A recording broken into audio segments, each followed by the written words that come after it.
దేశంలో ప్రముఖమైన ఆలయాల్లో పూరి జగన్నాథుడి ఆలయం ఒకటి. పూరి క్షేత్రానికి శ్రీక్షేత్రం, శంఖక్షేత్రం, నీలాచలం, నీలాద్రి అనే పేర్లు కూడా ఉన్నాయి. పూరి అంటే పూరించేదని అర్థం. భక్తుల కోర్కెలు తీర్చే దివ్యక్షేత్రం కావడంతో పూరి అనే పేరు వచ్చింది. జగన్నాథుడి కరుణా కటాక్షానికి పర్యాయ పదమైంది.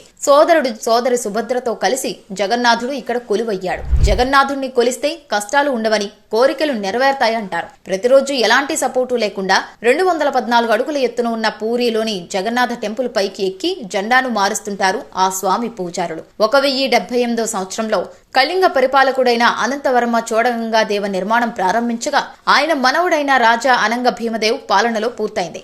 అంతకుముందు అక్కడున్న ఆలయాన్ని ఇంద్రుద్యమ్న మహారాజు కట్టించాడని చెబుతారు. ఈ ఆలయంలో అణువణువు మిస్టరీనే. ఆలయంపై ఎగరవేసిన జెండా గాలికి రెపరెపలాడుతుందని చెబుతారు. సాధారణంగా అన్ని చోట్ల వీచే గాలి సముద్రం నుంచి భూమి వైపు వస్తుంది. ముఖ్యంగా పగటిపూట సముద్రం నుంచి భూమి వైపు, సాయంత్రం వేళ భూమి నుంచి సముద్రం వైపు గాలి వీచుతుంది. కానీ పూరిలో మాత్రం మొత్తం రివర్స్. పైగా హోరున వినిపించే అలల శబ్దం ఆలయం సింహద్వారం దాటగానే ఆగిపోతుంది. రోజు జెండాని మార్చే ఆచారం దాదాపు 1800 ఏళ్ల నుంచి జరుగుతోంది. ఇది ఒక్క రోజు తప్పినా అప్పటి నుంచి 18 ఏళ్ల వరకు ఆలయం మూతపడుతుందని నమ్ముతారు. ఈ ఆలయంపై నుంచి విమానాలు, పక్షులు ఎగరకపోవడం ఆశ్చర్యకర విషయం. దేశంలో ఏ ఆలయంలోనూ ఇలాంటి వింత కనిపించదు. జగన్నాథ ఆలయం ప్రధాన ద్వారం, గోపురం నీడ ఎవ్వరికీ కనిపించదు.